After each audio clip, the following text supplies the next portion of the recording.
ہم دیکھتے ہیں اسلامک ہسٹری میں کہ 12ویں صدی تک مسلمانوں میں ابن الہاشم بھی آ رہا ہے، ابن سینا بھی آ رہا ہے، البیرونی بھی آ رہا ہے، جابر بن حیان بھی آ رہا ہے، فلاسفرز بھی آ رہے ہیں، سب آ رہے ہیں. لیکن اچانک 13ویں صدی سے یہ سٹارٹ ہوتا ہے کہ ڈکلائن شروع ہو جاتا ہے. ابدال، کتب، اولیاء، ان کی تعداد صوفیاء کی، شاعروں کی بڑھتی جاتی ہے، اور یہ لوگ ایک دم بند ہو جاتے ہیں. ایک دم اس طرح کا علم جو کہ دنیا پوری اصفہان میں، قاہرہ میں، ادھر سمرقند میں، بخارا میں، کہاں دمشق میں، غرناطہ میں لوگ آتے ہیں، تیونس میں، ایک دم سے یہ سارے علمی مرکز ہی ختم ہو جاتے ہیں. اور اس کے اینڈ پر لاسٹ مین کی وارننگ جس کو کہا جاتا ہے، ابن رشد نے کہا تھا کہ تم ان فلاسفرز کو جو کہہ رہے تھے کہ ہمیں کسی ریزن کو بتانے کی ضرورت نہیں ہے، ہمیں بس یہ بتانے کی ضرورت ہے کہ یہ ہمیں ٹیکسٹ میں لکھا ہے، اس پہ عمل کرو. اس نے کہا اگر تم ریزن نکال دو گے نا مذہب سے تو پھر تمہارا ایک ان ریزنیبل گاڈ پر تم اینڈ کرو گے. یہ لاجک پیش کی جاتی ہے. آپ کا کیا خیال ہے کہ 13ویں صدی کے بعد ایک دم سے مسلمانوں میں سائنس اور فلسفے کے بڑے بڑے عالم آنا ہی بند ہو گئے جن کو دنیا مانتی تھی؟ دیکھیں، جب بھی کوئی اسکول آف تھاٹ، کوئی امپائرز کھڑی ہوئی ہیں نا، ان کا جب ڈاؤن فال شروع ہوا ہے نا، وہ ایک دم نہیں ہوتا، گریجولی ہوتا ہے. یہ گریجولی ہوا ہے. اچھا، اس کے پیچھے ریزن یہ ہے کہ جب آپ عیاشیوں کے عادی ہو جائیں اور ایک دفعہ آپ ایک مقام حاصل کر لیں، پھر آپ معاملات میں ریلیکس ہو جاتے ہیں. میں آپ کو بتاتا ہوں کہ جو رومن امپائر تھی، یہ مسلمانوں کے ہاتھوں کیوں مغلوب ہوئی ہے؟ کیونکہ وہ کنکلوڈ کر بیٹھے تھے ہم سپر پاور ہیں. بیزنٹین امپائر، جی ایسٹرن رومن، ہاں جی، اپنے آپ کو کنکلوڈ کر بیٹھے ہوئے تھے. عربیوں کو یہ زیادہ سمجھتے تھے کہ یہ جس طرح لوٹ مار کرنے والے لوگ ہیں، بس یہی کچھ کر سکتے ہیں. انہیں کیا پتا تھا یہ عرب اب وہ نہیں رہے، یہ عرب وہ ہیں کہ جو ایک جھنڈے کے نیچے جمع ہو چکے ہیں. طوائف الملوکی ان کی ختم ہو چکی ہے، اور دوسرا ان کے اندر ایک پروفٹ آیا جس کے ذریعے انہیں ٹیکسٹ اور زبان مل گئی ہے ریزننگ کی. ان کے عقائد کے اندر جس نے سورہ آل عمران، سورہ نساء، سورہ مائدہ 3 سورتیں پڑھی ہوئی ہیں نا، کوئی بھی رومن کرسچن، کوئی پادری اس کے ساتھ لاجک میں نہیں بیٹھ سکتا جیسس کرائسٹ کے حوالے سے اور ریلیجن کے حوالے سے. اور وہ انہوں نے ازبر کیے ہوئے تھے. یعنی اللہ تعالیٰ نے انہیں ان کی زبان کے اندر دینی علم بھی دے دیا، اور طوائف الملوکی بھی ان کی ایک لیڈرشپ کے انڈر ختم کر دی، اور انہوں نے الٹ کے رکھ دیا ان کو، رومنز کو.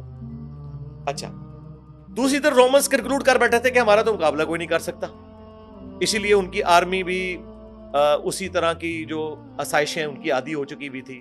اور یہاں پہ عرب کے لوگ بیچارے کھجور کھا کے گزارا کرنے والے اور ریگستان میں اتنا ٹف ماحول کے عادی، صرف طوائف الملوکی تھی اور یہ کچھ خالد بن ولید نے تو اپنی تیز رفتاری پر جی ہاں، وہ آپ دیکھیں کتنے مشکل ماحول کے عادی تھے. یہاں بھی یہی ہوا، جب ہم دنیا میں پاور ہمیں مل گئی، پھر ہم بھی آہستہ آہستہ ریلیکس ہونا شروع ہو گئے.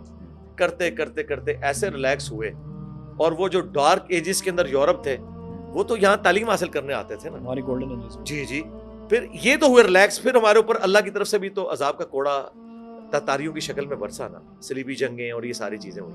پھر بھی ہم نے نہیں لرن کیا نا، آہستہ آہستہ یہ سارے کے سارے معاملات ختم ہو گئے. آج کی ڈیٹ میں بتاؤں بالکل ڈفرینٹ چیز ہے. آج کی ڈیٹ میں science is a common religion among humanity. اب آپ ہیومینٹی کی بات کریں، but science is not religion. لیکن میں اسے ریلیجن مانتا ہوں اسکول آف تھاٹ کے point of view. School of thought, ہاں، اسکول آف تھاٹ کہہ لیں اس کی، اور میں اسے سب سے بڑا ریلیجن مانتا ہوں. اس کی وجہ یہ ہے کہ science physical phenomena of nature کا علم ہے، قرآن اللہ کا قول ہے، اور فزیکل فینومینا آف نیچر اللہ کا فعل ہے. اللہ کے قول اور فعل میں تضاد نہیں ہوگا. قرآن کا علم جو قرآن نے 1000 آیات سائنٹیفک فیکٹس اور فزیکل فینومینا آف نیچر سے ریلیٹڈ ہے، اسی کا علم ہے نا. سائنس کسے کہتے ہیں؟ سائنس نالج کیا ہے؟ the knowledge obtained through observations and experiments is known as science. تو قرآن کیا ہے؟ یہ observations ہی تو بیان کرتا ہے، ٹھیک ہے نا. اللہ کا سارے کا سارا فیل کا جو ہے ایکسپیریمنٹ نہیں نا ہوتا. دعا کا کیا ایکسپیریمنٹ ہوگا؟ سرکار وہ آپ سائنس کو مذہب کیسے کہتے ہیں؟ اس طرف لے کے جا رہے ہیں نا. میں سائنس کو اس حوالے سے کر رہا ہوں، اس کا وہ ایک رخ بیان کر رہا ہوں کہ سائنس فزیکل جو ورلڈ ہے اس کے نالج کا نام ہے. اس فزیکل ورلڈ کا بانی کون ہے؟ خدا. کیونکہ ہر ایک چیز کے پیچھے جب آپ ڈیپ ڈگ کرتے ہیں تو خدا تک پہنچتے ہیں. آپ زلزلے میں زیادہ ٹیکٹونک پلیٹس کی ڈسٹربنس تک جاتے ہیں، اس کا ٹائم پیریڈ کون ڈیفائن کرے گا، کب ہوگا؟ وہ کہتے ہیں it is physical phenomena of nature. وہاں سے خدا سٹارٹ ہوتا ہے جہاں یہ اینڈ ہوتا ہے. میں اس لیے کہہ رہا ہوں کہ سائنس نے یہ چیز ثابت کر دی ہے.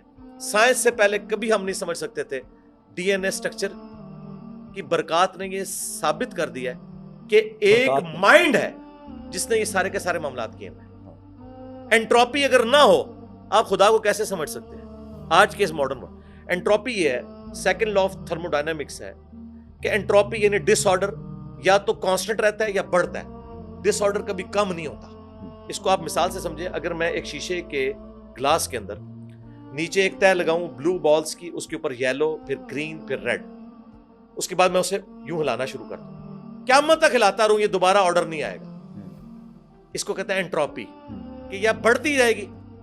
تو یہ بگ بینگ کون سا دھماکہ تھا جس نے اتنا بڑا آرڈر بنا دیا ہے کہ اس وقت پلانٹ ارتھ پہ 2 ملین سے زیادہ سپیشیز ہیں.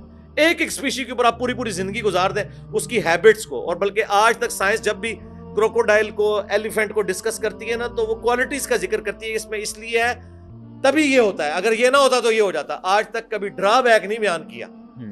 تو یہ اتنا بڑی چیز، اتنے بڑے ڈس آرڈر سے اتنا بڑا آرڈر کریٹ ہو گیا، سوائے اس کے کہ اس کے پیچھے ڈیوائن سورس ہے. اور وہ میں آپ کو اس گلاس میں بتا سکتا ہوں، آپ اس کو ہلاتے رہیں، اس کی بجائے میں اگر ایک انگلی داخل کروں اور میں سب کو ترتیب دینا شروع کر دوں اور واپس ادھر لے آؤں، تو پھر آپ کو ماننا پڑے گا. اور یہی سیکنڈ لا آف تھرموڈائنامکس ہے، جب تک آپ انٹروین نہیں کرتے نا، دوبارہ آپ آرڈر بحال نہیں کروا سکتے. اور یہ سائنس نے ہمیں آج بتایا، یہ سارے کا سارا آرڈر، ہارمونی آپ کو جو نظر آ رہی ہے، اس سپریم بینگ کی وجہ سے.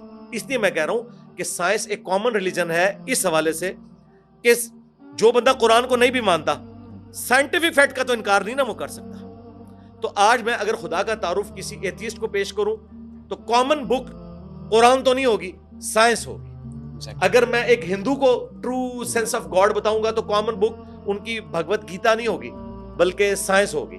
اگر میں کرسچن کو ٹرو خدا کا کنسیپٹ بتاؤں گا تو میں اس کو بائبل سے نہیں بتاؤں گا، سائنس سے بتاؤں گا. اس لیے میں کہتا ہوں میں سائنس کو آن کرتا ہوں. اچھا، سائنس کیا عقائد کو سائنسی بنیادوں پر ٹیسٹ کیا جا سکتا وہ تو میں نے آپ کو پہلے بتایا کہ مورل لاز سائنس نہیں ڈیل کرتی. ٹھیک. ہاں، یہ وہ سارے لاز ہیں جن کا مورالٹی سے تعلق نہیں.